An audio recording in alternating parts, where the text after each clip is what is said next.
भारताची जी कार्बन क्रेडिटची जी काही बाजारपेठ आहे त्याचं मूल्यांकन साधारणतः $50 बिलियन. $100चा $1 जर पकडला तर 50 बिलियनचे किती होतात हिशोब तुम्ही करा. क्रेडिट मिळणं एक गोष्ट आहे, त्याचा व्हॉल्यूम किती येणार आहे ह्याच्यावरती खऱ्या अर्थानं उत्पन्न ठरत आहे. तर मायक्रोसॉफ्टला साधारणतः 55 लाख क्रेडिट वर्षाला लागतात. आता तुमच्याकडे 1 लाख आहे तर डायरेक्ट मायक्रोसॉफ्ट म्हणणार ते 1 लाख. खरं कार्बन क्रेडिट मधलं दिव्य इथून चालू होतं.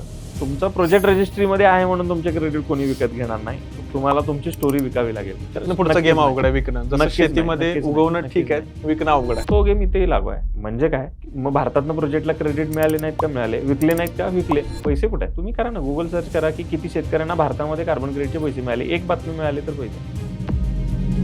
कार्बन क्रेडिटसाठी झाडं लावायची, शेती करायची का मेन पर्पज साठी करायची? शेतात झाडं लावा आणि लाखो रुपये कमवा. तर ते इतकं सहज आणि सोपं नाहीये. म्हणजे असं नाही की मी आज झाड लावलं आणि 4 वर्षांनी कार्बन क्रेडिट घ्यायला चालू करतो, हे पण नाहीये. तर मी ह्याला फड्यात पडावं का कार्बन क्रेडिटच्या? कर्जमाफी आणि ह्या जे काही निसर्गाचं चक्र बदललेलं आहे ह्याच्या फेऱ्यातून जर सुटायचं असेल तर आपल्याला आपल्या पिकाचे पॅटर्न बदलावं लागेल. जर आंब्याची बाग लावली, 400 झाड लावली, 4 वर्षानंतर मला 5 वर्षानंतर भेटेल. किती भेटू शकते का अंदाजे आपण अपेक्षा करू शकतो? मला सांगा, आता तुम्ही हे 1,10,000 ही क्रेडिट, कार्बन क्रेडिट तुम्हाला मिळालं कारण तुम्ही तेवढं बायोमास तयार केलंय, तर कार्बन तयार केलाय, बरोबर का, झाडांमध्ये. हे विकत घेणार कोण आहे आता तुमच्याकडं त्या रेटला? 12 करोड तुम्ही त्याचं कसं करणार?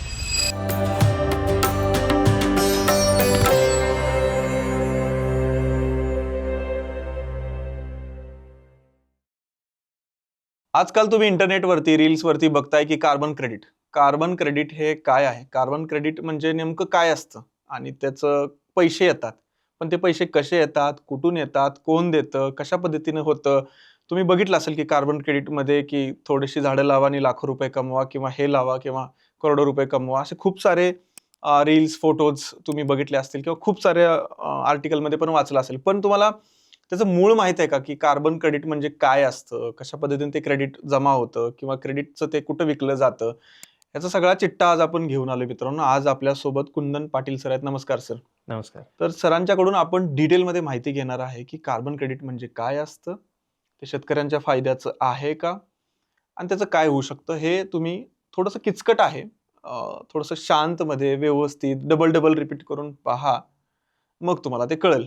आणि जरी नाही कळालं तर कमेंटमध्ये सांगा की अजून पण नाही कळालं. आणि हा बेल आयकॉन तुम्ही नक्की दाबा, कारण आम्ही वीकली एक एपिसोड घेऊन येतोय, त्याचे नोटिफिकेशन तुमच्याजवळ येतील आणि तुम्हाला कळेल की चला मातीवरती काहीतरी नवीन एपिसोड आलाय, काहीतरी वेगळं आलंय, आणि ते तुम्ही बघू शकाल. आणि सबस्क्राईब करायला विसरू नका. चला सुरू करूया. कार्बन डायऑक्साईड उत्सर्जन होते, गाडीतनं होत असेल, कारखान्यातनी होत असेल, सगळं हे ठीक आहे, हे सगळ्या देशांनी बघितलं, त्यासाठी त्यांनी एक संस्था स्थापन केली. पण त्याच्या अंडरखाली होतंय काय आता कार्बन क्रेडिट म्हणजे? कार्बन क्रेडिट म्हणजे एक कार्बन क्रेडिट म्हणजे सरळ त्याचा अर्थ आहे 1 टन कार्बन डायऑक्साईड एक तर तुम्ही उत्सर्जन होण्यापासून थांबवला पाहिजे किंवा जो उत्सर्जित झालेला आहे तो तुम्ही त्याच्यामधून कमी केला पाहिजे. म्हणजे ज्या सेगमेंटमध्ये उत्सर्जन कमी केलं जात आहे किंवा ज्या ठिकाणी ऍक्च्युअली उत्सर्जन जे झालेलं आहे, जसं झाड जे प्रत्यक्षात कार्बन डायऑक्साईड शोषून घेत आहे, CO2 शोषून घेत आहे, त्यातला कार्बन साठवत आहे.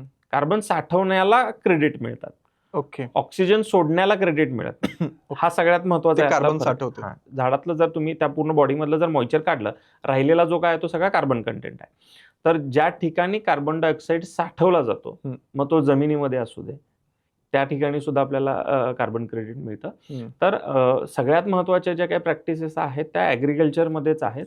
बाकीच्या याच्यामध्ये टेक्नॉलॉजी अपग्रेड करून समजा एखादी इंडस्ट्री 100 टन वर्षाला कार्बन डायऑक्साईडचं उत्सर्जन करत होती तर ती आता कमी करते. जसं उदाहरणादाखल सहज समजायचं झालं तर आपल्याकडे BS6 व्हेकल आली, बरोबर, की ज्याच्यामध्ये आधी उत्सर्जन जास्त होत होतं. मग त्याच्यामध्ये काय केलं की युरियाचं एक लिक्विड दिलं की जे त्याच्यामध्ये गाडीमध्ये घातल्यानंतर तो काय करतो की कार्बन फिक्सेशन होतं आणि तो जमिनीवरती कार्बन पडतो, त्यामुळे तिथे कार्बनचं उत्सर्जन कमी झालं. ह्या इंडस्ट्री अशा करायला लागल्यात, जे जिथं चालू आहे तिथं कमी करायला लागले. म्हणजे तुमच्याकडे 2च ऑप्शन आहेत. एक तर तुम्ही इमिशन जे होत आहे ते कमी करा, अदरवाईज तुम्ही जे त्याला ज्या ठिकाणी उत्सर्जन कमी केलं जातं ज्या प्रोग्राम मध्ये त्यांच्याकडून तुम्ही ते क्रेडिट विकत घ्या. ओके. ही काय प्रोसेस आहे विकत घ्या? आता काय आहे, समजा तुम्ही झाडं लावलेली आहेत, समजा मी मोहगनी झाडं लावली किंवा मी आंब्याची झाडं लावली, तुम्ही समजा एक 5-10 एकर झाडं लावली, तर ह्याच्यामध्ये इंडिव्हिज्युअल शेतकरी पार्टिसिपेट करणं तसं कॉम्प्लिकेटेड आहे. त्याला ग्रुपमध्ये पार्टिसिपेशन करावं लागतं कारण त्याच्या रजिस्ट्रेशन आणि बाकीचा खर्च खूप मोठा आहे. तुम्ही झाडं लावली आहेत, समजा एकरामध्ये तुम्ही एक 100 झाडं लावलेली आहेत, 5 एकरचं तुमचं प्लांटेशन आहे आणि त्याच्यामध्ये तुम्हाला साधारणतः एक 20, 25, 50 क्रेडिट मिळत आहेत. आता ते वेगवेगळ्या मेथॉडॉलॉजीज आहेत त्याच्यामध्ये. तर तुम्हाला ते मिळालेले क्रेडिट ज्यांना त्याची गरज आहे त्या कंपनीने ते त्याचे विकत घ्यायचे. आता ह्याचं ट्रेडिंग ऑनलाईन सगळं होतं, त्याच्या रजिस्ट्रीज आहेत, त्याच्याकडून ते आपल्याला परचेस करता येतं. जी कंपनी ते क्रेडिट विकत घेईल त्यांच्या ऑडिट कंप्लायन्सेसमध्ये, ESG कंप्लायन्समध्ये जेवढं त्यांचं इमिशन होत आहे त्याला ऑफसेट करण्यासाठी ते क्रेडिट त्याच्यामध्ये ते अटॅच करतील आणि त्या वर्षीचा त्यांचा जो काही अॅन्युअल रिपोर्ट आहे तो त्या पद्धतीने म्हणजे XYZ एक कंपनी आहे, ती कार्बन उत्सर्जन करते, ठीक आहे, ती त्याला कंपन्सेट करण्यासाठी इकडे झाडं लावते असं दाखवते थोडक्यात. हो, पण ती कंपनी झाडं लावत नाही, ऍग्रिकल्चर मधली कोणतरी माणसं झाड लावतात, ती कंपनी त्यांना पैसे पोहोचवते डायरेक्ट, बरोबर का? बरोबर, अशीच प्रोसेस आहे, त्यांना पैसे पोहोचवते म्हणजे त्यांनी कार्बन घेतला. हा, त्यांनी फक्त तुम्ही जे काही एफर्ट केलेले आहेत कार्बन डायऑक्साईड कमी करण्यासाठी तो एफर्ट तुमचा त्यांनी विकत घेतला तेवढ्या पैशामध्ये. म्हणजे तुम्हाला जर समजा 10 क्रेडिट मिळाले तर ते तेवढा 10 क्रेडिट एवढा एफर्ट त्यांनी तुमच्याकडून विकत घेतला. क्रेडिट मध्ये किती मिळतात पैसे? आता हे डिपेंड करतं तुम्ही कुठल्या पद्धतीच्या क्रेडिटवरती काम करताय. आता बेसिकली आपल्याला शेतीशी संबंधित 3-4 प्रकारच्या याच्यामध्ये प्रोजेक्टमध्ये आपल्याला क्रेडिट घेता येतात. एक आहे तुमचे जनरल प्रॅक्टिसेस जे आहेत तुम्ही करताय, तर त्याच्यामध्ये शेतीची नांगरट जी करतोय ती न करता रिजनरेटिव्ह फार्मिंग हा जो काही विषय आहे, तर त्या पद्धतीने जर तुम्ही शेती जर त्याच्यामध्ये तुम्ही केली तर त्या ह्याच्यामध्ये तुम्हाला त्या प्रॅक्टिसेसवरती क्रेडिट मिळतात. ते साधारणतः 2 ते 3 क्रेडिट वर्षाला पर एकर मिळतात. किती पैसे मिळणार त्यात मग? आता याच्यामध्ये ते क्रेडिट किती रुपयाला विकले जातात, भारतातलं मार्केट त्याचं थोडंसं कमी पैशाचं आहे, म्हणजे कमी किमतीचं आहे. अजून ESG कंप्लायन्सेस तेवढे फोर्सफुली भारत सरकारने इम्पोज केलेले नाही, म्हणजे लागू केलेले नाही आहेत. जसे ते लागू होतील येणाऱ्या साधारणतः 2 ते 3 वर्षामध्ये भारतामध्ये सर्व कंपन्यांना हे ESG कंप्लायन्स करणं ते कंपल्सरी लागू होईल आणि त्यानंतर भारतातल्या मार्केटमध्ये किंमत थोडीशी क्रेडिटची वाढेल. कंपॅरेटिव्हली तुम्ही युरोपियन देश असू देत, अमेरिका असू दे किंवा जे डेव्हलप देश आहेत त्या देशांमध्ये क्रेडिटची किंमत साधारणतः 800, 1200, 1500 रुपयापर्यंत एक क्रेडिटची. मग त्याच्यातून शेतकऱ्याला किती मिळतं हा शेवटी आज रोजी प्रश्न आहे. तेच ऍक्च्युली आपल्याला लोकांना आम्ही एज्युकेट करायचा प्रयत्न करतोय की होतं काय आहे की त्यांनी प्रश्न विचारला पाहिजे. ज्यावेळी माझ्यासारखी कंपनी त्याच्याकडे जाते त्यावेळी शेतकरी विचारत नाही की त्यांना आता रील्समध्ये किंवा अन्य काही माध्यमामध्ये असं दाखवलं जातंय की तुम्ही रिजनरेटिव्ह फार्मिंग करा किंवा तुम्ही शेतात झाडं लावा आणि लाखो रुपये कमवा.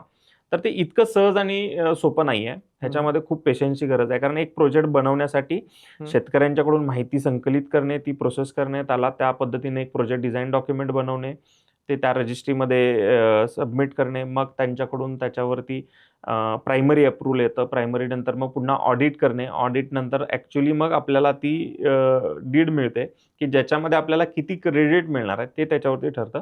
मग पुन्हा ती डीड आपल्याला त्या रजिस्ट्रीला सबमिट करावी लागते. मग रजिस्ट्री त्याच्यावरती काही क्वेश्चन आन्सर करते की बाबा तुम्हाला या त्यांना ज्या काही शंका असतील त्या, आणि मग त्यानंतर आपल्याला ॲक्च्युअल क्रेडिट मिळतात. तर साधारणतः 1 ते 4 वर्षापर्यंतचा कालावधी एखादा प्रोजेक्ट बनवण्यामध्ये जातो.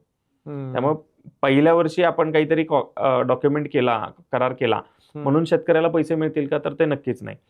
पण त्यानंतर सातत्याने याच्यातून पैसे मिळू शकतात.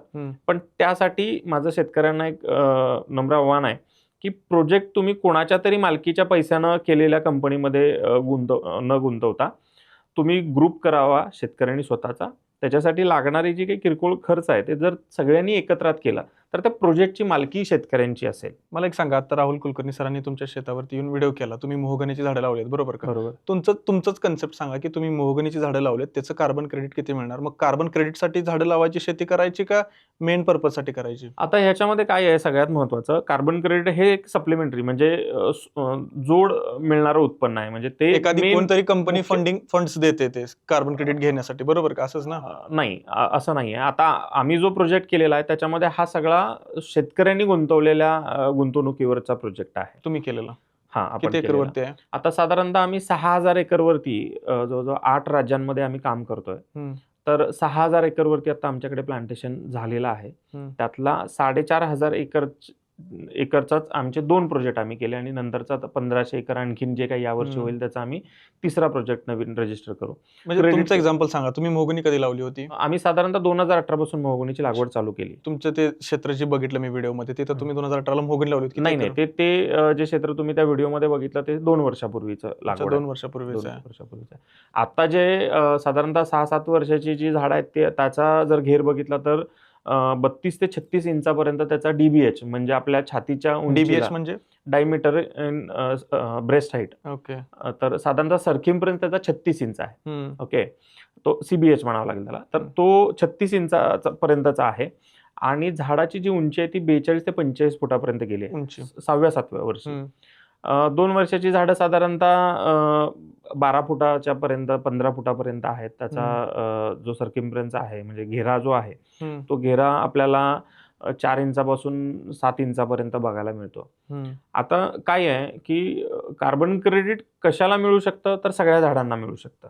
टोटल जेवढी वनस्पती आहेत त्या सगळ्या याला कार्बन माझ्या क्रेडिट 7 बाऱ्यावर मिळू जेवढे शकतं. आहेत तेवढे सगळ्याला मिळू शकतं. फक्त आता याच्यामध्ये जी मोजमाप करण्याची जी पद्धत आहे ना त्या पद्धतीमध्ये खऱ्या अर्थानं किती क्रेडिट सगळं कोण मिळणार काढून देतं क्रेडिट? आता मला माहित नाही, कारण मी काय वेबसाईटला जायचं काय एखादी प्रायव्हेट कंपनीकडे जायचं का कोण करून देतं? याच्यामध्ये त्याचं जे डॉक्युमेंटेशन करणं आहे त्याच्यासाठी कन्सल्टंट आहेत बरेचसेच. भारतामध्ये आहेत, जगभरामध्ये बरेचसेच कन्सल्टंट आहेत. तर त्यांना आपल्याला ह्या सगळी माहिती द्यावी लागते आधी. त्या माहितीच्या आधारावरती ते त्याचं कॅल्क्युलेशन करतात. अच्छा, ते येत नाहीत फॉर्मवरती? मोस्टली कन्सल्टंट येत नाहीत. खऱ्या अर्थानं त्यांनी येणं अपेक्षित आहे. ओके. कारण जोपर्यंत कन्सल्टंट तुमच्या शेतावरती येऊन ती प्रॅक्टिकली समजून घेत नाही, काय क्रेडिट मिळणं एक गोष्ट आहे, त्याचा व्हॉल्यूम किती येणार आहे ह्याच्यावरती खऱ्या अर्थानं उत्पन्न ठरतंय. आता नुसते क्रेडिट आपल्याला मिळाले म्हणजे आपण ते विकून पैसे मिळवू का तर असं नाही आहे. त्याच्याबरोबर सस्टेनेबल गोल्स आहेत, SDGs आहेत. तर साधारणतः ऍग्रिकल्चरसाठी 17 गोल्स आहेत. मग त्याच्यामध्ये काय आहे की त्याच्यामध्ये महिलांचा सहभाग आहे का, त्यानंतर किती दारिद्र्य त्याच्यामुळे कमी होणार आहे, त्याच्यामुळे अन्न सुरक्षा काही त्याच्यामध्ये तुम्ही करताय का, वॉटर कन्झर्वेशन आहे, सॉइल कन्झर्वेशन आहे, असे साधारणतः 17 गोल्स आहेत. त्या 17 गोलपैकी तुम्ही किती अचीव्ह करताय. म्हणजे आता जोपर्यंत तुमच्या तो कन्सल्टंट ऑन फील्ड येऊन तुमची ऍक्टिव्हिटी समजून घेत नाही तोपर्यंत त्याला कळणार नाही की तुमच्या पण भरू शकतो सगळं. हा, तो काही भरू शकतो. आता तुमच्या प्रोजेक्टमध्ये महिलांचा सहभाग आहे हे जर त्यांनी त्याच्यामध्ये दाखवलं नाही, प्रत्यक्षात सहभाग आहे आणि तुमच्या पेपरवरती सहभाग नाही दाखवला गेला नाही, क्रेडिट कमी किंमत कमी होणार, कार्बनची किंमत कमी. कारण एखादी कंपनी ज्यावेळी क्रेडिट खरेदी करते त्यावेळी नुसते तुमचे किती झाडं आहेत किंवा काय हे नाही बघत. ते त्याच्याबरोबर काय बघतात की तुम्हाला किती सस्टेनेबल गोल तुम्ही त्याच्याबरोबर अचीव्ह करताय. कारण त्यांचे जे काही ऑडिट आहे त्याच्यामध्ये त्यांना ते सप्लिमेंटरी गरजेचं आहे. तर त्यासाठी महत्वाचं आहे की नुसते क्रेडिटचा व्हॉल्यूम उपयोगाचा नाही, त्याच्याबरोबर मिळणारे जे काही SDGs आहेत. म्हणजे एखादी कंपनी कार्बन क्रेडिट जर विकत घेते एखाद्या शेतकऱ्याकडून तर ती हे पण बघते की कार्बन क्रेडिट मी विकत घेतलं, माझं जे उत्सर्जन होतं त्याला मी कंपन्सेट केलं, प्लस ते सस्टेनेबल आहे, उगवलंय का, सगळं व्यवस्थित आहे का, गोल्स अचीव्ह होत आहेत का, म्हणजे प्रॅक्टिकली जमिनीवरती त्याचा किती लोकांना फायदा होतोय. ओके, कारण हे काय आहे आपण त्याला मराठीमध्ये म्हणजे जसं आपल्याकडे सबसिडी म्हणतात शासन देतं तशा पद्धतीने शासनाने जसं CSR लागू केलं की ज्यांचा 100 कोटीपेक्षा जास्त टर्नओव्हर असेल त्यांनी 1-2% त्याच्यामध्ये CSR म्हणजे रुरल डेव्हलपमेंटमध्ये किंवा एज्युकेशन मध्ये करायचं, त्यांनी तो खर्च केला पाहिजे. तशाच पद्धतीने पण जरासं वेगळं स्वरूप देऊन की हे पैसे कोणाला द्यायचे, CSR मध्ये कुठल्याही NGOला तुम्ही देऊ शकता ज्यांच्याकडे ATG12A आहे त्याला. इथे तसं नाही आहे. इथे स्पेसिफिक प्रोग्राम त्यांनी बनवलेत की त्या कार्यक्रमासाठीच ते दिले जातील. अच्छा, म्हणजे एवढं सोपं नाहीये जेवढं रीलला, युट्यूबला, चॅनल्सला सांगितलं जातं की तुम्ही झाडं लावा, कार्बन क्रेडिट्स घ्या. मी 10 वर्ष झालं या क्षेत्रात काम करतोय. मला पहिल्यांदा 2021 च्या शेवटाला माझा प्रोजेक्ट पहिल्यांदा रिजेक्ट झाला. मग त्यानंतर परत आम्ही तो प्रोजेक्ट रिकम्पाईल करून दुसऱ्या रजिस्ट्रीमध्ये गेलो आणि त्यानंतर मला 30 डिसेंबर 2024 ला मला पहिल्यांदा 12,000 क्रेडिट मिळाले. 369 हेक्टरचा आम्ही तो प्रोजेक्ट केला आणि मग त्यानंतर आता 2 महिन्यापूर्वी मला साधारणतः 1,10,000 क्रेडिट मिळाले. किती एरियावरती? हा 4,500 एकरचं क्षेत्र आहे. मग ते 4,500 एकर मध्ये सगळ्यांनी शेतकऱ्यांनी वाटून घ्यायचं. आता काय आहे, क्रेडिट मिळाले आणि क्रेडिट तुम्ही शेतकऱ्यांना दिले म्हणजे ते खिशातले नोट काढून देण्यासारखं सोपं नाहीये. ओके, मग काय लागतं त्याला, तर तुम्हाला त्या रजिस्ट्रीमध्ये तुमचं अकाउंट पाहिजे. मग ते अकाउंट काढण्यासाठी पुन्हा पैसे खर्च करायला लागतील. तर आम्ही तो ग्रुप प्रोजेक्ट केलाय. म्हणजे पूर्ण मालकी म्हणजे जरी नावावर कंपनी जे असलं तरी स्टेक होल्डर जे त्याचे खरे मालक आहेत ते शेतकरी आहेत. ह्याच्यामध्ये आमचं काम काय आहे, तर दुवा म्हणून आम्ही काम करतो. प्रोजेक्ट डिझाईन डॉक्युमेंट बनवणं, त्याच्यामध्ये जे काही बाकीच्या ऍक्टिव्हिटीज आहेत त्याचे सगळे डॉक्युमेंटेशन करणं, प्रोजेक्ट रजिस्ट्रेशन करणं, आणि हे सगळं आम्ही शेतकऱ्यांच्या पैशातून केलेलं आहे. म्हणजे ह्याच्यासाठी आम्ही कुठली फॉरेन इन्व्हेस्टमेंट नाही घेतली. त्यामुळं आमच्या ह्याच्यामध्ये काय आहे की जे पैसे मिळणार आहेत क्रेडिटचे ते खऱ्या अर्थानं शेतकऱ्यापर्यंत जाणार आहेत. ह्याच्यामध्ये पूर्ण ट्रान्सपरन्सी आहे. पण आता जे एक्झिस्टिंग शेतकरी आहे, जसं मी शेतकरी आहे, माझ्या शेतामध्ये 50 आंब्याची झाड आहेत, बरोबर का? तर मी ह्याला फड्यात पडावं का कार्बन क्रेडिटच्या? कारण 50 झाडासाठी जर मला नुसतं 500 रुपये वर्षाला मिळणार असेल तर मी काय एवढं डॉक्युमेंटेशन करायचं, का त्याच्या मागे लागायचं, का नवीन प्लांटेशन करायचं असेल तर त्याच्या मागे लागावं? नाही, आता ह्याच्यामध्ये एक गोष्ट समजून घेण्यासारखी आहे. काही रजिस्ट्रीज 4 वर्ष जुना प्लांटेशन प्रोजेक्टमध्ये तुम्ही इन्कॉर्पोरेट करून घेऊ शकता किंवा ऑनबोर्ड करू शकता. काही रजिस्ट्री आहेत ज्याला 3च वर्षापर्यंतच्या मागच्या प्लांटेशनला ऍक्सेप्ट करतात. तर फक्त कार्बन क्रेडिटसाठी तुम्ही करत असाल तर नक्कीच करू नका. त्याला एक ऍडिशनल इन्कम म्हणून जर तुम्ही समजून काम करत असाल, म्हणजे माझ्याकडे जर एक 500 आंब्याची झाडं आहेत, 500 सागवानाची झाडं आहेत, मी त्यातनं इन्कम घेत आहे, पण ऍडिशनल इन्कम कार्बन क्रेडिट म्हणून घेऊ शकतो, आणि तोही काही लय मोठा नाहीये. जनरल केसमध्ये. पण आमच्या केसमध्ये आम्ही सांगू शकतो की साधारणतः महाराष्ट्राच्या कुठल्याही भूभागावरती गेलात, पश्चिम महाराष्ट्रातला काही भाग वगळता, मुश्किलीने 20-25 हजार रुपये शेतकरी एकरी उत्पन्न कमवतोय. फार कमी शेतकरी गावामध्ये जे प्रोग्रेसिव्ह फार्मर म्हणतो आपण, की जे खरंच काहीतरी अभ्यास करतायत आणि वेगळं काहीतरी करतायत, तर ते शेतकरी 2 लाख, 4 लाख, 5 लाख. आता तुम्ही गेले 8-10 वर्ष फिरताय, आता तुम्हालाही माहिती आहे किती शेतकरी अभ्यास करून काम करतायत. अभ्यास नाहीत करत. एखाद दुसरा शेतकरी असतो की जो खऱ्या अर्थानं त्याच्यात अभ्यास करतो, तो मार्केट शोधतो, त्या ठिकाणी जाऊन ते विकतो, तर त्याला पैसे मिळतात. पण इन जनरल जे शेतकरी आहेत ते 20-25 हजार, 30 हजार फार फार तर एकरी मिळतात. इन जनरल बाकीचं प्लांटेशन केलंय आणि मग त्याच्यासाठी तुम्ही जर प्रोजेक्टमध्ये जात असाल तर तुम्ही फार मोठी अपेक्षा न ठेवता जर गेलात, बाबा ठीक आहे आपला त्याच्यामध्ये काही खताचा खर्च भागतोय किंवा काही लेबरचा खर्च भागतोय, जो तुम्हाला खिशातून घालायला लागणार होता तो परस्पर येतो, पण तो आल्यानंतरच मी काय करेन अशा जर भावनेनं तुम्ही करत असाल तर त्याच्यामध्ये पडू नये. हा, बरोबर आहे. आणि ते किती मिळेल, काय मिळेल, काहीच अंदाज नाही. कधी मिळेल हे माहित नाही. अच्छा, कधी मिळेल त्याचा पण नाही. म्हणजे असं नाही की मी आज झाड लावलं 4 वर्षांनी कार्बन क्रेडिट घ्यायला चालू करतो, हे पण नाहीये. आता मी तुम्हाला टप्पे सांगतो. सगळ्यात महत्वाचं, कार्बन क्रेडिट म्हणजे काय हे कळालं की बाबा 1 टन CO2 कमी केला म्हणजे 1 क्रेडिट मिळणार आहे. बरोबर. पण हे मिळवायसाठी काय करावं लागतं, तर तुमची जी सगळी प्रोसेस आहे त्याचं साधारणतः 150-200 पानाचं त्या सगळ्या शेतकऱ्यांच्या ह्याच्याबरोबरचं एक PDD बनतं, प्रोजेक्ट डिझाईन डॉक्युमेंट बनतं. त्यानंतर तुमच्या सगळ्या त्या शेताचं पॉलिगॉन पाहिजे, म्हणजे त्याचं गुगल मॅपिंग करून घ्यायला लागतं, ते लोकेशन कुठे आहे, काय आहे. तुम्हाला त्या शेतकऱ्याबरोबर ज्या नावाने तुम्ही प्रोजेक्ट रजिस्टर करताय त्याच्यामध्ये आणि त्या शेतकऱ्यामध्ये काहीतरी अंडरस्टँडिंग आहे, त्याच्यासाठी 1-2 पानाचं 4 पानाचं काय असेल ते कॉन्ट्रॅक्ट लागतं, की बाबा आम्ही इतक्या दिवसासाठी हे काम करतोय आणि हे रजिस्ट्रेशन करण्याचे अधिकार आणि हे सगळं तुम्ही त्या कंपनीला देताय किंवा त्या NGOला देताय ज्याच्या नावावर तुम्ही करत असाल, तर ते तुम्हाला डॉक्युमेंटेशन करावं लागतं. म्हणजे हे सगळं ऑनग्राऊंड तिथे फिजिकली त्याचा तुम्हाला 7-12 पाहिजे, ते सगळे ओनरशिप डॉक्युमेंट सगळे तुम्हाला त्याच्यामध्ये जोडायला लागतील. मग त्यानंतर हा सगळा डेटा कंपाईल करून ते डॉक्युमेंट जे बनणार आहे ते डॉक्युमेंट तिकडे जाणार, त्याच्याबरोबर सप्लिमेंट जे काही डॉक्युमेंट लागणार असतील ते सगळे डॉक्युमेंट त्या रजिस्ट्रीला दिले जाणार. कुठे होते? वेगवेगळ्या रजिस्ट्री आहेत. पहिली सगळ्यात महत्वाची जी डिपार्टमेंट आहेत का कार्बन क्रेडिट? UNFCCचं क्लीन डेव्हलपमेंट मेकॅनिझम जे आहे त्याचं CDMची स्वतःची एक रजिस्ट्री आहे. त्यानंतर वेबसाईट वरती आहे का? ऑनलाईन सगळं ऑनलाईन. त्यांचे ऑफिसेस आहेत त्यांचे, पण हे सगळ्या प्रोसेस ऑनलाईन आहे. त्याच्यामध्ये गव्हर्नमेंट इंटरफरन्स आजच्या घडीला 0. अच्छा, गव्हर्नमेंट नाहीये काय? ट्रिटी साइन करणे. काय म्हणला तुम्ही? UNFCC जी आहे त्याचं एक सेपरेटच वेबसाईट आहे, तिकडे जाऊन हे UN कंट्रोल्ड आहे सगळं. त्याची बॉडी जी आहे ती ते ऑब्झर्व्हर तेच आहेत. मग त्यांनी काय केलं की CDM क्लीन डेव्हलपमेंट मेकॅनिझम हा एक त्यांनी त्याची रजिस्ट्री आणली. त्याच्यामध्ये पहिल्यांदा प्रोजेक्ट रजिस्टर व्हायचे. कालांतरानंतर मग त्यांनी म्हटले की ह्याच्या माध्यमातून तेवढा रीच नाही वाढणार आहे, तर मग त्यांनी व्हॉलंटरी लायसन्स दिले की बाबा हा तुम्ही रजिस्ट्री बनवा, त्याचे हे कंप्लायन्सेस आहेत. फक्त ते करत असताना मेथोडॉलॉजी हा जो भाग आहे, म्हणजे कशाला द्यायचं, किती द्यायचं आणि त्याची गणित कशी, त्यांनीच ठरवलेलं आहे. ते UNFCCने ठरवलंय, CDMने ठरवलेलं.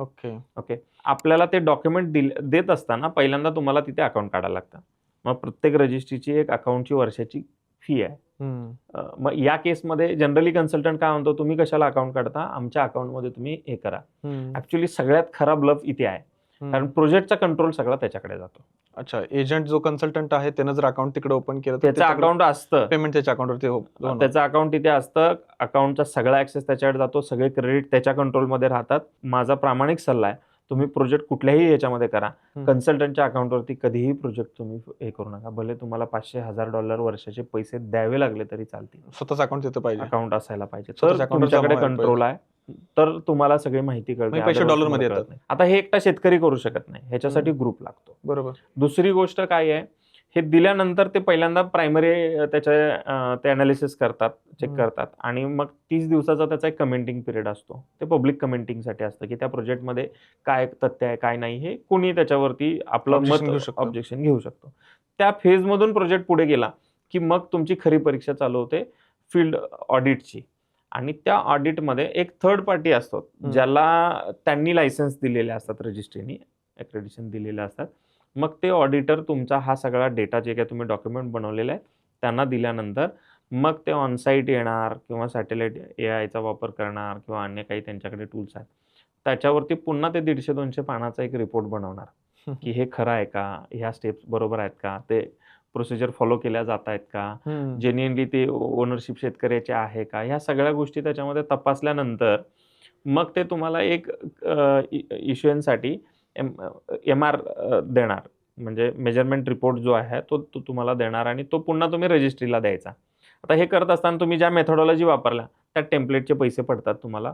PDD-साठी जे काही टेम्पलेट त्यांचे व्हर्जन्स येतात त्या व्हर्जनचे तुम्हाला परत पैसे पडतात. आणि क्रेडिट इश्यू झाल्यानंतर इश्युएन्सचे पर क्रेडिट इश्युएन्स फी प्रत्येक रजिस्ट्रीची वेगवेगळी आहे. कोण 10 सेंट घेतो, कोण 15 घेतो, कोण 20 सेंट घेतो. तर ते 20 सेंट तुम्हाला त्या इश्युएन्सवरती त्या रजिस्ट्रीला द्यावे लागणार. अच्छा, हे जे कार्बन क्रेडिटचे पैसे सगळे येतात हे डॉलरमध्ये येतात? असं नाहीये, युरोमध्ये येऊ शकतात, तुम्हाला दिनारमध्ये येऊ शकतात. इंडियातल्या कंपन्या नाहीत का घेत? येणार देणार, घेतात ना. थोड्या वेळापूर्वी मी तुम्हाला विचारलं की 1,10,000 ही क्रेडिट तुमच्याकडे जमा झाले, ठीक आहे. बरोबर. आता ही क्रेडिट तुम्ही कुणाकडून जमा करून घेतली आणि काय दाखवलं ती 1,10,000 क्रेडिट तुमच्याकडे जमा झाली? ही पैसे नाहीत, क्रेडिट आहे, बरोबर Credit का? आहेत, हे बरोबर. कार्बन क्रेडिट आहे. साधारणतः 4,500 एकरवरती जे प्लांटेशन आहे त्याचे आम्ही 2 फेजमध्ये 2 प्रोजेक्ट वेगवेगळ्या रजिस्ट्रीमध्ये केले. 4,500 एकर एकरवरती 4,500 प्लांटेशन एकर काय केलेलं आहे. प्लांटेशन आता? मोहगुणीचे प्लांटेशन केलेलं आहे. हा, एका एकरवरती 500 झाडं आहेत अच्छा. आणि त्याच्यासाठी हे क्रेडिट मिळाले. साधारणतः 2018 पासून लोकांनी प्लांटेशन केलं. पहिल्या वर्षी साधारण 17 हेक्टर, त्याच्यानंतर परत 190 हेक्टर, असं वाढत ते आलं. तर साधारणतः पहिल्या 3-4 वर्षाचे मिळून हे क्रेडिट आहेत. कारण पहिल्या वर्षी थोडे कमी क्रेडिट येतात, मग थोडे त्यानंतर वाढतात, परत थोडे वाढतात, त्यानंतर असं ते ग्रॅज्युअली वाढत जातं. जसं त्याचं बायोमास वाढतं तसं त्याच्यामधला कार्बन स्टॉक वाढतो आणि त्याच्यासाठी मग क्रेडिट पण वाढतात. ओके, म्हणजे ही जी संस्था आहे, हां. ही संस्था म्हटली की तुमच्याकडे एवढी झाडं आहेत तर एवढी क्रेडिट आम्ही तुम्हाला देतो. हां. ही क्रेडिट तुम्ही XYZ कंपन्यांना विका, बरोबर नाही, का? ते विका म्हणत नाहीत, हां. ते क्रेडिट फक्त तुम्हाला देतात. हे क्रेडिट म्हणजे त्यांनी काय बेसवर क्रेडिट दिली की फक्त त्याची विड्थ बघितली झाडाची, हाईट बघितली झाडाची, आणि हा डेटा तुम्ही त्यांना सबमिट केला होता? आम्ही त्यांना डेटा दिला, हम्म. त्यांनी त्याला ऑडिटर आला, ऑडिटरने तो क्रॉस चेक 4,500 एकरचा सगळा डेटा, हां. फील्ड डेटा, त्याचं जिओ लोकेशन काय आहे, कुठल्या कधी प्लांटेशन केलंय, कोण आहे त्याचा मालक, ह्या सगळ्या माहिती सगळं त्यांना बघितलं त्यांनी. दिली. ते प्रत्यक्ष त्यातल्या सॅम्पल काही प्लॉट त्यांनी सिलेक्ट केले, त्या ठिकाणी जाऊन ते व्हेरीफाय केलं आणि त्याच्या आधारावरती त्यांनी ते क्रेडिट आपल्याला दिले. कार्बन क्रेडिट दिलं तुम्हाला? 1,10,000 तुमची FPC आहे का काय आहे? नाही, माझी प्रायव्हेट लिमिटेड कंपनी आहे. अच्छा, तुमच्याकडे 1,10,000 क्रेडिट आहे, बरोबर का? मग ह्या 1,10,000 कार्बन क्रेडिट आहे, तर ह्याची प्राइस किती होते जर आत्ताच्या हिशोबाने बघितली तर? आम्ही अपेक्षा खूप करतोय, पण आमची रिअलिस्टिक जर म्हटलं तर साधारणतः 1,10,000 क्रेडिटचे साधारणतः 10 ते 12 करोड रुपये आपल्याला येणं अपेक्षित आहे, की ज्याच्या माध्यमातून शेतकऱ्यांना जे आम्ही प्रॉमिस केलेलं आहे की एकरी 50,000 रुपये तुम्हाला कार्बन क्रेडिटचे मिळतील. किती वर्षात? 5व्या वर्षानंतर वर्षाला. तर ते आम्ही त्यांना देऊ शकतो. मग मला सांगा, आता तुम्ही हे 1,10,000 ही कार्बन क्रेडिट तुम्हाला मिळालं कारण तुम्ही तेवढं बायोमास तयार केलंय, तर कार्बन तयार केलाय, बरोबर का? झाडांमध्ये झाडं लावा असं ते म्हणते संस्था, त्या संस्थान तुम्हाला दिलं, हे तुमचं एवढं कार्बन आहे. मग हे विकत घेणार कोण आहे आता तुमच्याकडं त्या रेटला?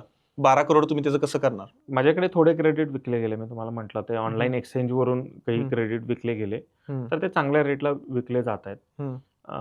त्याच आधारावरती म्हणतोय, आम्ही काही कंपन्यांच्या बरोबर नॉन डिस्क्लोजर एग्रीमेंट साईन केलेत की प्राइस निगोशिएट करण्या अगोदर कंपन्या पहिल्यांदा NDA साईन करून घेतात. ओके, प्राइस बाहेर सांगायची नाही कुठं, काय रेटला, कधी, कसे, काय, ह्या काही डिस्क्लोज करायच्या नाही. जे रजिस्ट्रीवरती तुम्हाला कळेल फक्त विकले गेले. आम्ही आमच्या स्टेक होल्डर पर्यंत हे सांगू शकतो कारण त्यांचा त्याच्यावरती अधिकार आहे. स्टेक होल्डर म्हणजे फार्मर्स आहेत, ज्या शेतकऱ्यांना तुम्ही झाडं लावा म्हणून सांगितले, त्यांना कार्बन क्रेडिट 5 वर्षानंतर देतो म्हणून तुम्ही सांगितलं, आणि ते काय आमच्या ह्याच्यावरती रिफ्लेक्ट होतंय सगळं. तर जे काही आता मार्केटमध्ये ARR म्हणजे एफॉरेस्टेशन रिफॉरेस्टेशन क्रेडिटची जी काही डिमांड आणि सप्लाय आहे त्याच्या आधारावरती आम्हाला असं समोर दिसतंय की चांगल्या किमतीला विकले जातील. काही प्रोजेक्टमध्ये $2-3 पण विकले गेलेत, काही प्रोजेक्टमध्ये अगदी $40-50 पर्यंत पण क्रेडिट विकले गेलेत. एक क्रेडिट एक credit. Carbon 1 ton carbon sequestration म्हणजे 1 क्रेडिट ते अगदी $50-50 सुद्धा विकले गेलेत. आता मी मगाशी सांगितलं तसं त्याच्याबरोबर काही अजून सस्टेनेबल गोल्स आहेत ते त्याच्यावरती सगळं. त्याची किंमत ठरते. मग हे तुम्ही जे आता विकलेत हे आउट ऑफ इंडिया विकले का बाहेर इंडिया? बाहेर लंडनची कंपनी होती. त्या कंपनीला online कळालं की घेतलं. तुमच्या फर्मनं एवढं क्रेडिट आहे तुमच्याकडे, हो तर त्यांनी ऑनलाईन त्यांना तुमच्याकडनं- रजिस्ट्रीवरती दिसतं सगळं प्रोजेक्ट ते डॉक्युमेंट काहीतरी उत्सर्जन करतायत कार्बनचं म्हणून त्यांनी तुमच्याकडे घेतलं. बरोबर. आता मला क्लिअर कळतंय की काय ही प्रोसेस आहे कार्बन क्रेडिटची. म्हणजे तुम्ही फक्त इथं कार्बन क्रेडिट गोळा करताय, शेतकऱ्यांना प्रॉमिस करताय मी तुम्हाला पैसे देतो. जर तुमच्या पुढे कार्बन क्रेडिट जे खरेदी झाले तर ते होऊ शकतं. महत्वाचा भाग काय आहे की वनशेतीमध्ये 8 ते 11 क्रेडिट एकरलाच मिळतात. जनरल त्यांची जी काही मेथॉडॉलॉजी प्रमाणे सॅटेलाइट इमेजिंग थ्रू ते किती व्हेजिटेशन आहे म्हणजे किती हिरवं आच्छादन आहे जमिनीवरती ते बघतात आणि त्याच्यामध्ये 8 ते 11 क्रेडिट मिळतात. तुम्ही ChatGPT करा, तुम्ही आणि काही डॉक्युमेंट बघा, ते सगळ्याचं कुठलाही तुम्ही AI वापरा, ते सांगणार तुम्हाला एकरमध्ये जर 500 झाडं आहेत, 100 झाडं आहेत, 200 झाडं आहेत, तुम्हाला 8 ते 11च क्रेडिट मिळणार आहे. पण आमच्या केसमध्ये आम्ही 80 पेक्षा जास्त क्रेडिट एकरी अचीव्ह केलेले आहेत. कारण आम्ही प्रत्येक झाडाची उंची, त्याचा DBH काय म्हणजे CBH काय आहे त्याच्यावरून DBH काढता येतो. प्रत्येक झाडामध्ये किती कार्बन सिक्वेस्टेशन झालेलं आहे तेवढं त्या संस्थेला पटलं का? कारण त्यांची मेथॉडॉलॉजी म्हणूनच आम्हाला मिळालं.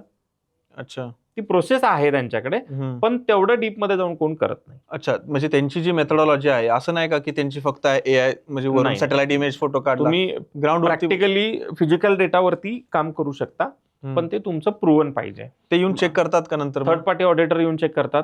त्याच्या फोटोग्राफ्स असतात, ते जिओटॅग फोटो घेतले जातात की ज्यावेळी ऑडिट करतात ना त्यावेळी त्याचा जो काही CBH मोजलेला आहे, त्याची हाईट मोजलेली आहे, तुम्ही प्रॅक्टिकली त्याचे जिओटॅग फोटो सगळे घेतले जातात. ठेवले झाड लावल्या तर कुणाला कार्बन क्रेडिट कधीच मिळणार नाही. झाड लावल्यानंतर ते कार्बन सिक्वेस्टेशन करतंय, पण ते मोजता येत नाही. मग तिथं मिळू शकत नाही त्याला वर्षभरात. मग कार्बन क्रेडिट जर घ्यायचं असेल तर कमीत कमी 4-5 वर्ष.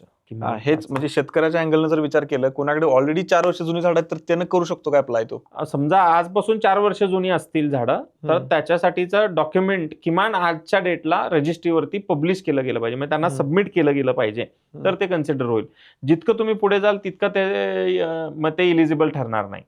तर करत असताना सगळ्यात महत्वाचं आपण कुठली व्हरायटी करतोय, त्याच्यामध्ये किती कार्बन सिक्वेस्टेशन होणार आहे, त्या झाडापासून आपल्याला मेन सोर्स ऑफ इन्कम काय आहे आणि त्याला बरोबर ऍडिशनल सोर्स ऑफ इन्कम म्हणून कार्बन क्रेडिट कडे जर आपण बघितलं आणि दोन्हीचं जर योग्य व्यवस्थापन केलं तर 100% ज्या दिवशी समजा कार्बन क्रेडिटचा फायदा काय होऊ शकतो मी तुम्हाला सांगतो. आता यावर्षी आंब्याला मोहर कमी लागला, आंब्याचं उत्पादन कमी झालं, तर त्यांचा खर्च त्यांच्या अंगावरती यावर्षी बसतोय, तर त्यांच्याकडे कार्बन क्रेडिटचे पैसे येतील तर कमीत कमी ते लेबरचे कॉस्ट तरी त्यांच्या खिशातून जाणार नाही. 10,000 म्हणजे हे सपोर्टिव्ह आहे. म्हणजे जसं शासन सबसिडी देतं का. आता मला सांगा, कोकणामध्ये शेतकऱ्यांकडे हजारो आंब्याची शेती आहे, हजारो झाड आहेत, कुणाला 2,000 आहेत, कुणाला 4,000 आहेत, कुणाला 3,000 आहेत, कुणाला 500 आहेत, कुणाला 1,000 आहेत, तर हे लोक कार्बन क्रेडिटसाठी अप्लाय करू शकतात. ज्यांनी जुनी झाडं लावलेली आहेत 20 वर्ष 25 वर्ष 10 वर्ष अगोदरची, ते लोक ह्या प्रोग्रामसाठी इलिजिबल होत नाहीत. अच्छा, असं पण आहे. 4 वर्षाच्या आतमधली जी लागवड आहे त्याची ती क्रायटेरिया कसा ओळखायचा की हे 4 वर्षात जुळलं आहे? समजा एखादं जर फोटो सॅटेलाइट इमेजिंग मध्ये कळतं की इथे झाड तेवढं कळणार, तेवढं चिटिंग नाही करू शकत. त्याच्यात काही चिटिंग नाही करतायत. तो ऑडिटला येणार, त्याला कळालं तर ते कॅन्सल होऊ शकतो. ह्याच्यामध्ये गंमत काय आहे की मी मगाशी सांगितलं तुम्हाला, त्याचं पॉलिगॉन द्यायला लागतं, म्हणजे त्याच्या बाउंड्री पूर्ण मॅप करून द्यायला लागतात. ओव्हरलॅप बाउंड्री सुद्धा चालत नाहीत. म्हणजे एखाद्यानी दुसऱ्या प्रोजेक्टमध्ये पार्टिसिपेट केलंय आणि त्याच्यावरती तुमची बाउंड्री ओव्हरलॅप होत असेल तर ते सुद्धा आयडेंटिफाय होतं होणार ते सगळं. त्यामुळे बरं, त्याच्यामध्ये काय आहे की त्यांच्याकडे ऍक्सेस सगळे असल्यामुळे त्यांना अगदी तारखेवरती काढता येतं. बरोबर. आपल्याला जनरली आपण गुगल वरती गेलो तर आपल्याला ते 6 महिने वर्ष असा जुना डेटा दाखवतं, त्यांच्याकडे रिअल टाइम दाखवतं. तुमच्याकडे म्हटलं तुम्ही 1,10,000 कार्बन क्रेडिट्स जमा झालेत, कारण तुम्ही ते फील्डचं दाखवलं सगळं की आमच्याकडे एवढं आम्ही झाडं लावलेत आणि ते कार्बन क्रेडिट त्या झाडामध्ये तेवढं कार्बन होते, बरोबर का? तुमच्याकडे कसं येणार माणसं घ्यायला, शोधणार तुम्हाला कशी की ह्यांच्याकडे कार्बन क्रेडिट्स आहेत आणि घेऊया? खरं दिव्य चालू होतं ते विकण्यामध्ये. कारण जोपर्यंत स्टॉक केला, कागदावर आलं, झाडं जमिनीवर आहेत, तुमचा कागदावर आणली, तुमचा प्रोजेक्ट रजिस्ट्रीमध्ये आहे म्हणून तुमचे क्रेडिट कोणी विकत घेणार नाही. तुम्हाला तुमची स्टोरी विकावी लागेल. अच्छा, हे आणि काय नवीन आहे? कारण बघा, जगामध्ये तसं कोणीच काही विकत घ्यायला, म्हणजे अगदी तुम्ही सोनं जरी विकायला बसला तरी कोण लोक तुमच्याकडून येऊन सोनं घेणार नाहीत, भले तुम्ही किती कमी दरामध्ये विका. तुम्ही कमी दरात विकता ह्याचं तुम्हाला मार्केटिंग करावं लागतं ना. बरोबर. तसंच कार्बन क्रेडिटमध्ये आहे की तुमच्याकडे जे काही कार्बन क्रेडिट आहेत तो प्रोजेक्ट काय आहे, त्याच्यामध्ये तुम्ही ॲडिशनल काय मेहनत घेतलेली आहे, हे तुम्हाला ज्या कंपन्यांना क्रेडिट विकत घ्यायचे आहेत त्यांच्या दारं ठोठावून तुम्हाला त्यांना सांगावं लागेल की माझ्याकडे हे क्रेडिट आहेत, हे अच्छा. तुम्हाला उपयोगी ठरू शकतात, तुम्ही आमचा जरा प्रोजेक्ट बघा. अच्छा, तुम्हाला जर अंबानीनं विकायचं असेल तर अंबानीनं पिच करावं लागेल. त्यांच्याकडे ESG मॅनेजर हा एक प्रकार असतो. तर त्या ESG मॅनेजरला शोधून काढावं लागेल पहिली गोष्ट. अच्छा. मग त्या ESG मॅनेजरला तो मेल करावा लागेल की बाबा हे आमचा प्रोजेक्ट आहे, आमच्याकडे एवढे क्रेडिट आहेत. आता ह्याच्यामध्ये काय असतं की उदाहरणादाखल मायक्रोसॉफ्ट घेऊ आपण. तर मायक्रोसॉफ्टला साधारणतः 55 लाख क्रेडिट वर्षाला लागतात. बापरे, भरपूर लागतात. त्यांना काय अपेक्षित असतं की एका प्रोजेक्टमधनं 2 लाख, 5 लाख, 10 लाख असे क्रेडिट मिळाले पाहिजेत. मोठे मोठे छोटे तुमच्याकडे 5,000 10,000 क्रेडिट आहेत तर ते तुमच्याकडे म्हणजे बघायचा विषय नाही, ते तुमचा विचार सुद्धा त्यांनी कधी डोक्यात घेणार त्यांना म्हणजे नाही. मोठे पॉकेट्स किंवा एखादी मोठी कंपनी आहे, किती प्रोजेक्टचा ते कंप्लायन्स करणार. अगेन तुमच्याकडनं नुसतं क्रेडिट घेतले म्हणजे त्यांचं काम संपलं नाही. बरोबर. त्यांना ते बघायचं आहे, क्रॉस चेक करायचं आहे, खरंच करतात का फर्जी आहे, ग्राउंडला काय वेगळंच चालू आहे. त्यानंतर पुन्हा ते वेगवेगळ्या प्रोजेक्टमधनं घेतलेले क्रेडिट, वेगवेगळ्या किमतीला घेतलेले क्रेडिट त्यांना त्यांच्या प्रोजेक्टमध्ये दाखवताना ते व्यवस्थित प्रेझेंट करता आले पाहिजे, तरच त्यांचा ESG कंप्लायन्स क्लिअर होणार आहे. ओके, यासाठी त्यांना 55 लाख कार्बन क्रेडिट पाहिजे तर ते मोठेच क्लायंट बघणार. विक्रेते बघणार. आता तुमच्याकडे 1 लाख आहे तर डायरेक्ट मायक्रोसॉफ्ट म्हणणार द्या 1 लाख, म्हणजे त्यांना 50 क्लायंट मध्येच काम होते ना. उदाहरणादाखल सांगतो तुम्हाला, माझ्याकडे आता परवा एक 4 लाख क्रेडिटची एन्क्वायरी आली. त्यांना 4 लाख हवे होते. 4 लाख क्रेडिट हवे होते. आमच्याकडे 1,10,000 आहेत. मग त्याच्यामध्ये परत त्यांनी पहिल्यांदा नाही म्हटले. मग आम्ही थोडासा त्यांचा वेळ घेतला. मग आम्ही त्यांना प्रोजेक्ट स्टोरी सांगितली. काय स्टोरी सांगितली? हे शेतकऱ्यांनी स्वतःच्या गुंतवणुकीतून केलेला प्रोजेक्ट आहे.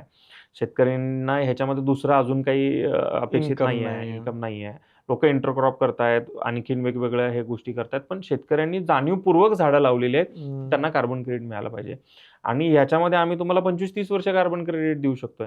हा एक त्याच्यातला सगळ्यात महत्वाचा भाग आहे. जसं SDG हा महत्वाचा भाग आहे, तसं तुम्ही किती वर्ष क्रेडिट त्यांना देऊ शकताय, कारण ते दरवर्षी प्रोजेक्ट शोधत फिरू शकत नाही. मग पैशाचा विषयावर काय हो? पैसा मिळू शकतो मोठा जर ते व्यवस्थित सेट झालं तर. नीती आयोगाकडून एक नोटिफिकेशन आणि आर्टिकल आलं होतं. त्याच्यामध्ये त्यांनी भारताची जी कार्बन क्रेडिटची जी काही बाजारपेठ आहे त्याचं मूल्यांकन साधारणतः $50 बिलियन, म्हणजे $100चा $1 जर पकडला तर 50 बिलियनचे किती होतात हिशोब तुम्ही करा. 5 लाख कोटी रुपये एवढं मार्केट आहे, एवढं मोठं मार्केट आहे. ही स्टोरी तुम्हाला त्यांना सांगायला लागेल.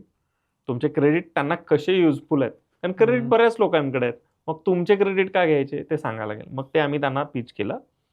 मग त्याने म्हटलं ठीक आहे, आम्हाला 4 लाख पाहिजे आहेत, आम्ही आणखीन 2-3 प्रोजेक्ट असेस करतो आणि त्याच्याबरोबर तुमचे प्रोजेक्ट आम्ही त्याच्यामध्ये घेऊ. आपण थोडंसं आम्हाला ते बाकीचं काम करू द्या आणि मग आपण निगोशिएशन टेबलला येऊ की तुम्ही कितीला देणार आणि आम्ही कितीला घेणार. अच्छा, पुन्हा हे पण आहे, म्हणजे हे पण होते. ती प्रोसेस खूप आहे. कॉर्पोरेट म्हटलं की कॉर्पोरेट आला, निगोशिएट पण करणार ते. असेस करणार, मग निगोशिएट करणार, मग ते अकाउंटला जाणार, मग ते बजेट सँक्शन होणार, मग हायर अथॉरिटी फायनल करणार आणि मग तुम्हाला त्याचा ऍक्च्युअल पेमेंट येणार, तुम्हाला मिळणार, मग तुम्ही खाली शेतकऱ्यांना येणार. पण शेतकरी तुमच्यावर कसा ट्रस्ट करेल? का तुम्ही एक फिक्स अमाऊंट आहे म्हणून सांगितले म्हणून ट्रस्ट करेल? त्यांनी इतकी मेहनत केली आहे, त्यांना त्यांच्या मेहनतीवरती विश्वास आहे आणि आम्ही त्यांच्याबरोबर कॉन्टॅक्टमध्ये आहे. आम्ही व्हिजिट करतोय, आमच्या ॲग्रोनॉमिस्ट आहेत ते त्यांच्या फील्ड व्हिजिट करतात.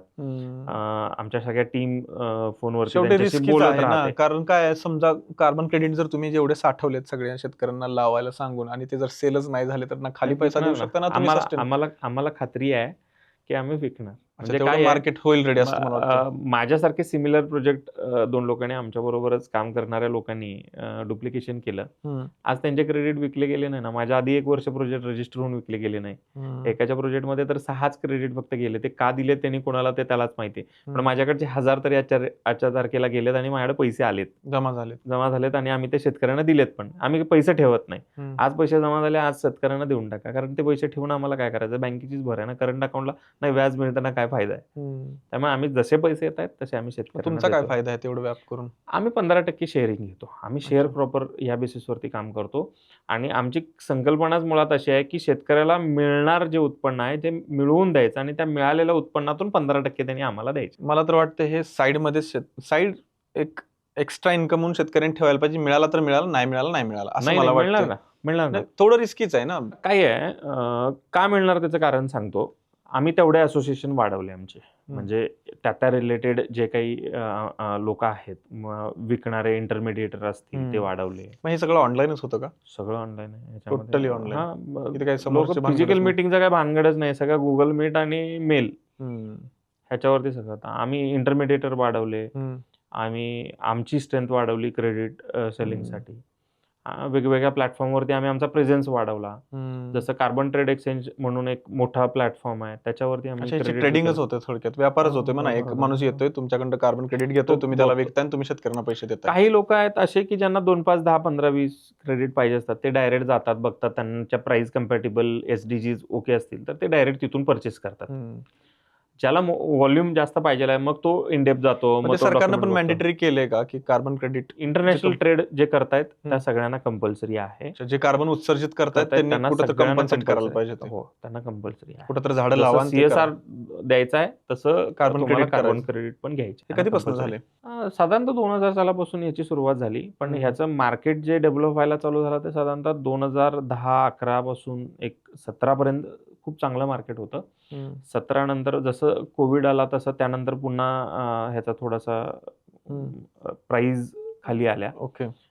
मार्केटमध्ये परत काही बदल आले. जसं आता नवीन आर्टिकल 6 हा एक नवीन प्रकार त्याच्यामध्ये आला की आता इथे 2च एंटिटी आहेत. म्हणजे आपल्या ह्या केसमध्ये आपण जे मगापासून बोलतो त्याच्यामध्ये एक जो आहे जो CO2 ऍक्च्युअली रिमूव्ह करतोय, एक जो आहे तो CO2 प्रोड्यूस करतो. तर या दोघांमध्येच हा ट्रेड होता. आता आर्टिकल 6नी काय केलं की त्याच्यामध्ये त्या देशांना म्हणजे ज्या ठिकाणी घेणार आहे आणि ज्या ठिकाणी ते CO2 देणार आहे बरोबर, या देशांना या ह्याच्यामध्ये आणून रांगेमध्ये आणून उभा केलं. मुद्दा लक्षात आला का नाही की फक्त कंपनीच्या ऑफसेटमध्ये जाणार होते. बरोबर. माझ्याकडून क्रेडिट घेतले जे तुम्ही आधी आतापर्यंत आपण बोलतोय ते.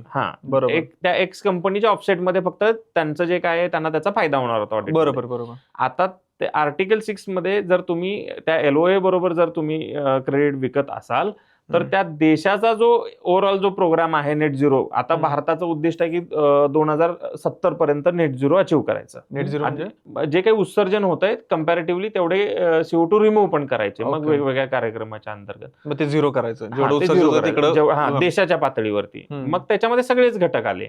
जेवढं उत्सर्जन होत आहे ते देश म्हणून आमचा झिरो.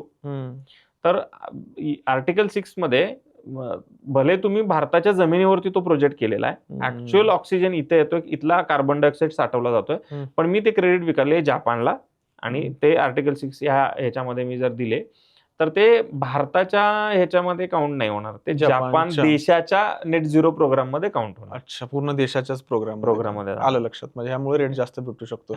मग हे निगोशिएट कसं होतं, म्हणजे कसं ठरतं की एवढी प्राइस ठेवायची, का त्याचं मार्केट आहे की शेअर कसा ठरतो की त्या कंपनीचं उत्पन्न किती आहे. नाही, बेस प्राइस कंपनी किती काम करते, त्या कंपनीचं उत्पन्न किती आहे आणि त्याच्यामध्ये लागत किती आहे. बेसिकली याच्यावरती त्याची पहिली शेअरची किंमत योग्य किंवा चढी आहे किंवा खाली आहे हे अशा याच्यावरती ठरलं जातं.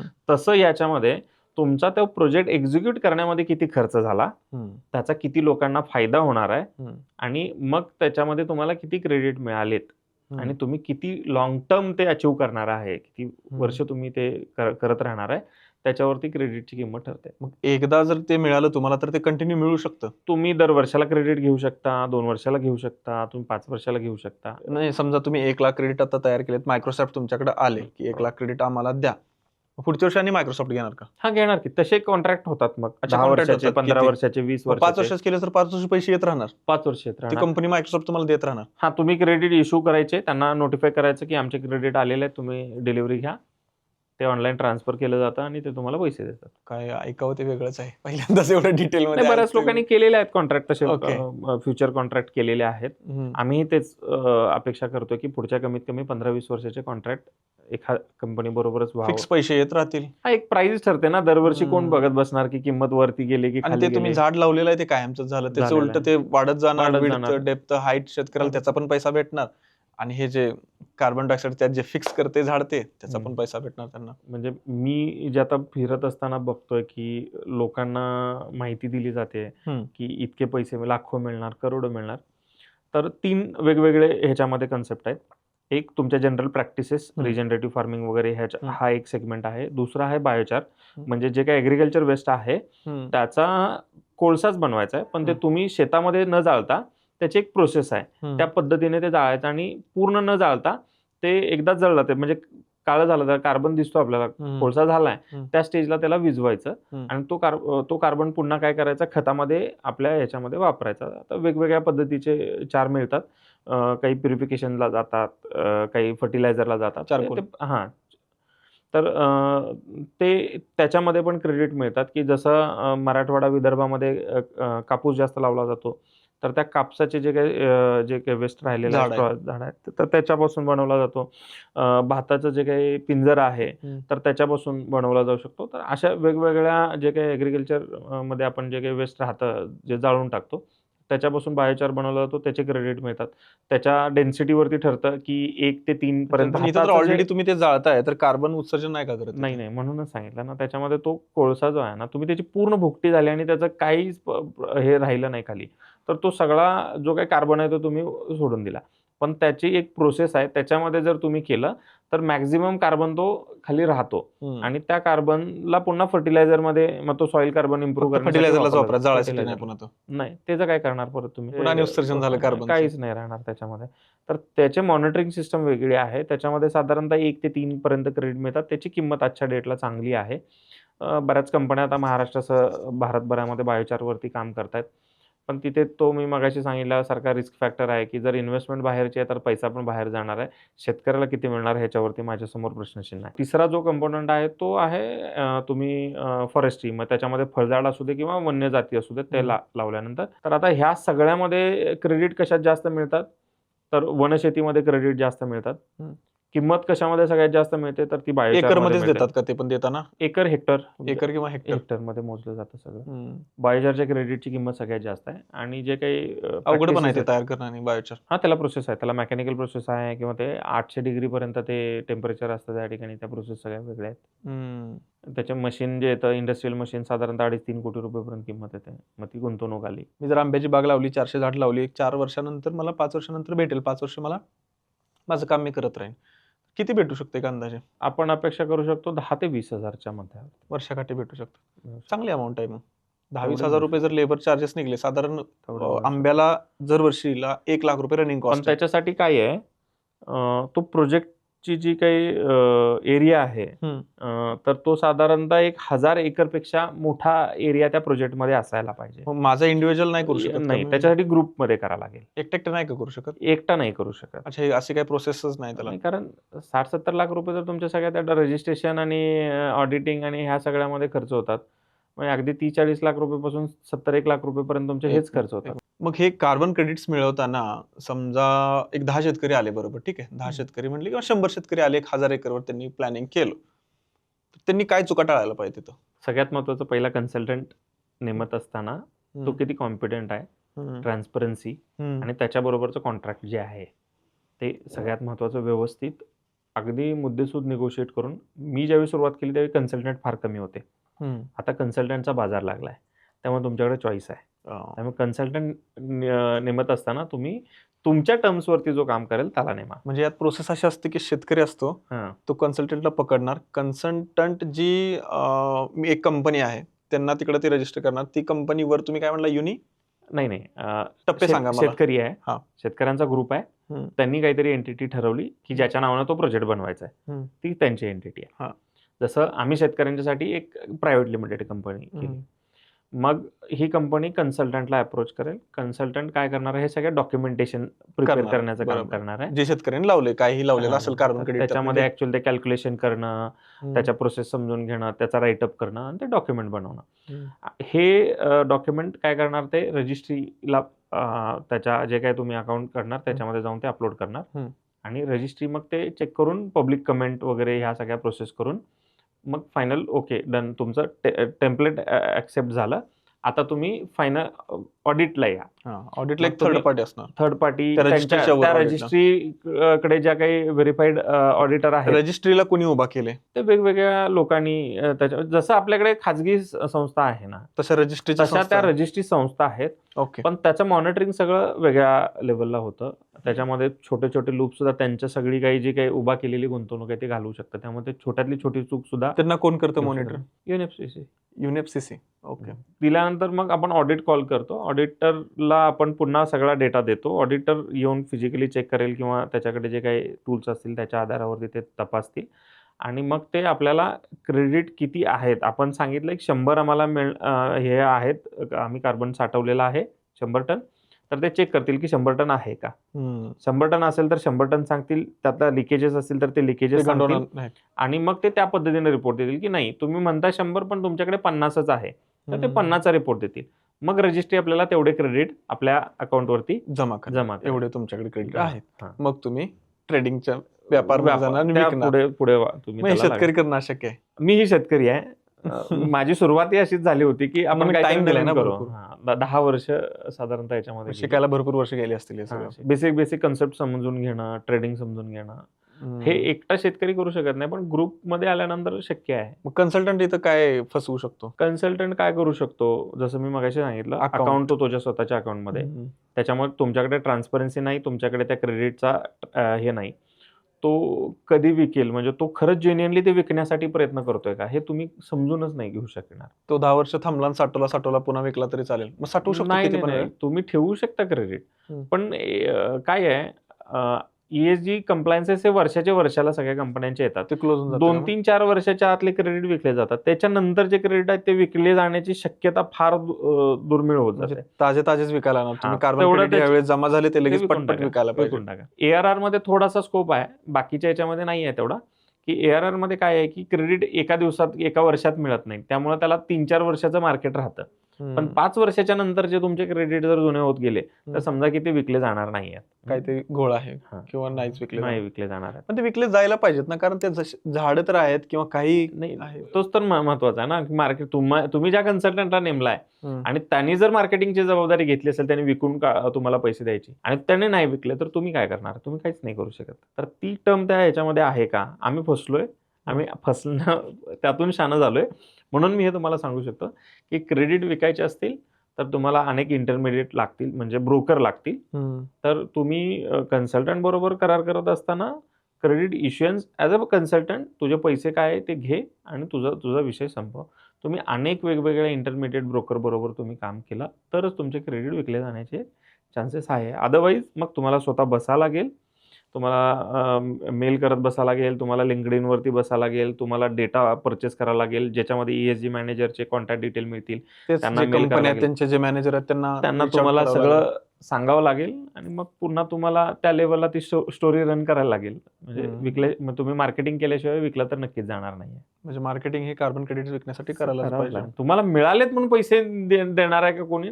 पुढचा गेम अवघड आहे विकणं. जसं शेतीमध्ये उगवणं ठीक आहे, विकणं अवघड आहे. हो, कारण विकण्यातच पैसे होत नाहीत शेतीमध्ये. तर तो गेम इथेही लागू आहे. ओके, म्हणजे शेतकऱ्यांनी थोडंसं सांभाळून व्यवस्थित करायला पाहिजे. डिपेंडंट राहून काही करू नका, याच्यावरच काम करायलाच नाही पाहिजे मला वाटतं. डिपेंडंट राहू नका. करत असताना काही गोष्टी ज्या मी आता तुम्हाला सांगितल्या त्या चाणाक्षपणे बघून समजून करा की तुमच्या नावचे क्रेडिट कोणतरी क्लेम करून तो विकून स्वतःच पैसे घेऊन जर जात असेल. माझ्याकडे अनेक उदाहरणं आहेत अशी की ज्यांनी असे प्रकार केलेले आहेत, अजूनही करतायत.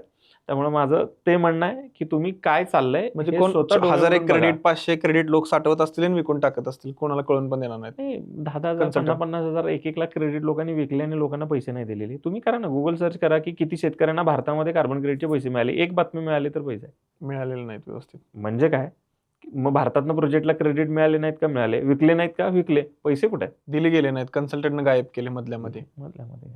कोणत्या सगळ्यात जास्त कार्बन कोणत्या झाडात जमा होऊ शकतो? तुम्ही काय अभ्यास केलाय का? मग तीच झाडाचे लाकडाची डेन्सिटी जास्त आहे त्या झाडामध्ये कार्बनचं प्रमाण जास्त साठवलं.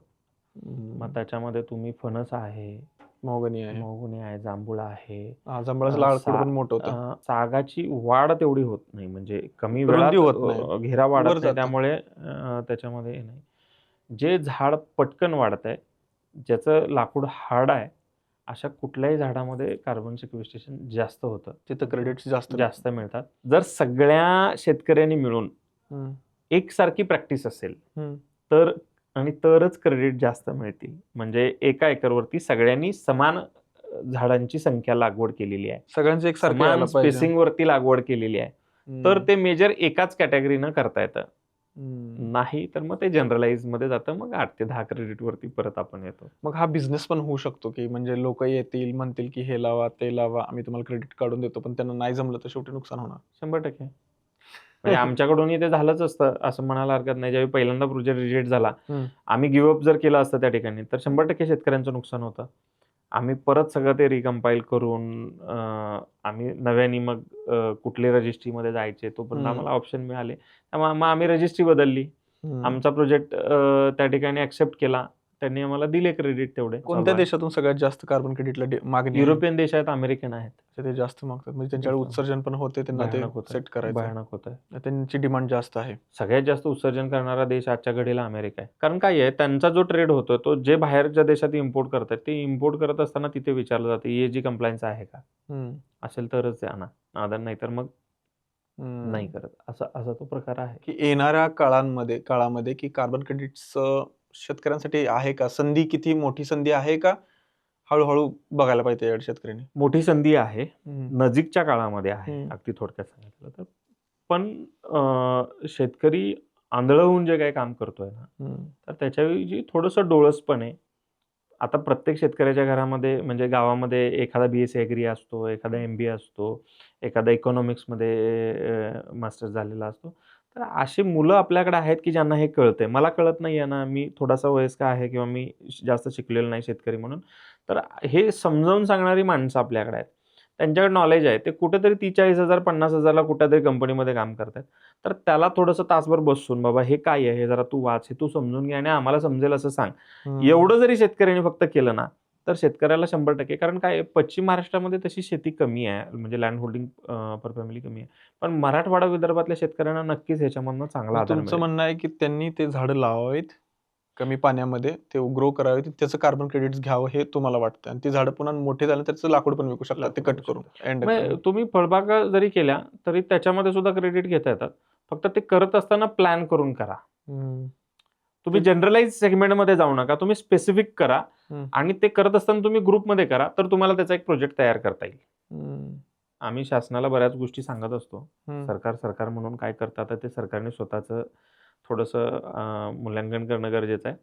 पण प्रत्येक वेळी माझं म्हणणं शेतकऱ्यांना हे आहे की तुम्ही सरकारवरती विसंबून न राहता, आम्ही स्वतः काय करू शकतो आमच्यासाठी आता कोण नाही आहे, सरकार नाही आहे, असं समजून ज्यावेळी आपण काम करायला लागू ना, तर मग आपल्याला त्याच्यातले मार्ग दिसायला चालू होतील. आणि तुमच्याकडे शेती आहे, तुम्ही सगळी एकाच, आता जसं तुम्ही मराठवाडा विदर्भात गेला तर ते कपासी करतायत किंवा सोयाबीन करतायत, पश्चिम महाराष्ट्रात आला तर सगळा ऊस करतायत. तर असं न करता थोडंसं कॉम्बिनेशन, म्हणजे त्याच्यामध्ये डायव्हर्सिफिकेशन जर आणलं, तर तुम्हाला वेगवेगळ्या टप्प्यावरती वेगवेगळं उत्पन्न मिळत राहील आणि मग तुम्ही सस्टेन व्हाल. तुम्ही कर्जमाफी आणि ह्या जे काही निसर्गाचं चक्र बदललेलं आहे, ह्याच्या फेऱ्यातून जर सुटायचं असेल, तर आपल्याला आपल्या पिकाचे पॅटर्न बदलावे लागतील. बरोबर. माझ्याकडे 2 एकर शेती आहे, तर मी त्याच्यामध्ये कशा पद्धतीनं नियोजन करू शकतोय. माझ्याकडे 5-10 एकर शेती आहे, तर मी त्याच्यामध्ये कसं नियोजन करू शकतोय. आणि समजा माझ्याकडे कमी शेती आहे किंवा अति जास्त आहे, तर मग आम्ही ग्रुप कम्युनिटी बनवून कसं शेती करू शकतोय. बरोबर. गट शेतीला शासन खूप साऱ्या योजना देत आहे, पण लोक त्याच्याकडे जात नाहीत. तर ते समजून घेऊन गाव पातळीवरती या विषयावरती सगळ्यांनी एकत्र बसणं गरजेचं आहे. एका गावाला 700-800 1000 एकर जमीन आहे, एका गावात एक कार्बन क्रेडिटचा प्रोजेक्ट होऊ शकतोय वेगवेगळ्या ह्याच्यामध्ये. किंवा एक सर्कल जर आपण महसुली मंडल जर घेतलं, तर एका मंडलमध्ये साधारणतः 15, 20, 25, 30 गाव आहेत. तर मंडल स्तरावरती आपल्याला बैठक करणं शक्य आहे का? तर त्या सगळ्या सरपंचांनी एकत्र बसावं, त्यांनी ह्या सगळ्या गोष्टी तपासाव्या, त्यांनी त्या तज्ज्ञांचा सल्ला घ्यावा आणि मग शेतकऱ्यांची एखादी कार्यशाळा घेतली आणि त्यातनी त्या पॉकेटपुरता जर एखादा प्रोजेक्ट बनवायचा म्हटला, तर तो कंट्रोल करता येऊ शकतोय, हम्म. त्याचा मॉनिटरिंग खर्च कमी मोठ्या येऊ स्केललाच शकतोय. करायला पाहिजे थोडक्यात. हा पण छोट्या 10, scale चं 15, काम 20 गावं मिळून 1000-2000 एकर करू शकतात ना. नाही, पण ते चालू शेतीमध्ये घालू शकत नाही. ज्यांच्याकडे मोकळं क्षेत्र पडू नये, ज्याचा काहीच उपयोग नाही, त्यातच ते करू शकतात. असं नाहीये. तुम्ही टप्प्याटप्प्याने फेज वाईज करा. एका वर्षी सगळेजण जाऊ नका. टप्प्याटप्प्याने लोक त्याच्यामध्ये घ्या. पण तुम्ही अगोदर ही चर्चा करायला चालू करा, की मला जास्त कशामुळे मिळेल, आणि ते जर मिळायचं असेल तर मी शेतकऱ्यांच्या बरोबर सगळ्या कसा ग्रुपमध्ये आलो पाहिजे. वायफळ चर्चा व्हॉट्सअपवरती करण्यापेक्षा एक दिवस एका ठिकाणी सगळ्या जे काही प्रत्येक गावामध्ये 8-10 शहाणे शेतकरी आहेत त्यांनी यावं. फक्त मी आणि माझ्या घराचा विकास न म्हणता मी माझ्या बरोबरच्या समाजाचा विकास जर झाला तर बघा, माझा खूप चांगला बंगला आहे गावामध्ये आणि गाव सगळं अस्ताव्यस्त आहे, तर त्या बंगल्याला काही शोभा नाही. माझ्या बरोबर अनेक लोकांचे असतील तर त्या अनेकामध्ये माझा चांगला, ह्याच्यामध्ये जी मजा आहे ते फक्त माझाच चांगल्यामध्ये मजा नाही. बरोबर. तर हे समजून शेतकऱ्यांनी ह्याच्यामध्ये काम करावं. मित्रांनो, सगळ्यात महत्त्वाचं तुम्हाला सांगायचं आहे, की मार्केटमध्ये एखादी गोष्ट जेव्हा नवीन येते ना, त्याला 10 वेळा नाही 100 वेळा तुम्ही टेस्ट करा, त्याला बघा, त्याला समजून घ्या. कारण बऱ्याच गोष्टी मी गेल्या 10 वर्षामध्ये बघितल्या आहेत. इमो आहे किंवा अजून वेगवेगळ्या गोष्टी आहेत, ज्यामध्ये फ्रॉड झाले. तर असं होऊ शकतं. कोणताही व्हिडिओ किंवा हा पॉडकास्ट किंवा कोणताही YouTubeवरती व्हिडिओ किंवा कोणत्याही सोशल मीडियावरती रील बघून तुम्ही रिस्क घेऊ नका. खरंच तुम्हाला वाटत असेल, की त्यात काहीतरी करायचं आहे आपल्याला, तर त्याचा पूर्ण अभ्यास करा, जाच-पडताळणी करा आणि ती केल्यानंतर त्यामध्ये तुम्ही उडी मारा. आमचं फक्त काम आहे, जी काही गोष्ट नवीन आहेत, ज्या काही गोष्टी ट्रेंडिंगला आहेत, ज्या काही गोष्टी जुन्या आहेत, ज्या काही गोष्टी शेतकऱ्यांकडून चुका होत आहेत, त्या तुमच्या पुढे आणणे, त्या तुम्हाला चांगल्या पद्धतीनं सांगण्याचा प्रयत्न करणे, हा आमचा उद्देश आहे. पण तुम्ही एकच एवढाच पॉडकास्ट बघून लगेच कार्बन क्रेडिटच्या मागे 5 वर्ष, 10 वर्ष लागलाय, तसं करू नका. प्लीज तुम्ही जरा त्याचा अभ्यास करा चांगल्या पद्धतीने, मग त्यामध्ये तुम्ही काम चालू करा आणि त्याला समजून घ्या, की खरंच हे पैशासाठी करायचं आहे का साईड एक पैसा येतोय म्हणून करायचं आहे का, ते काय करायचं आहे ते समजून घ्या आणि कमेंटमध्ये सांगा, की कार्बन क्रेडिट्स म्हणजे तुम्हाला कळालं का नाही, हो किंवा नाही. नाही कळालं तर अजून एकदा व्हिडिओ करू आम्ही आणि सबस्क्राईब करायला विसरू नका. थँक्यू. खूप भारी.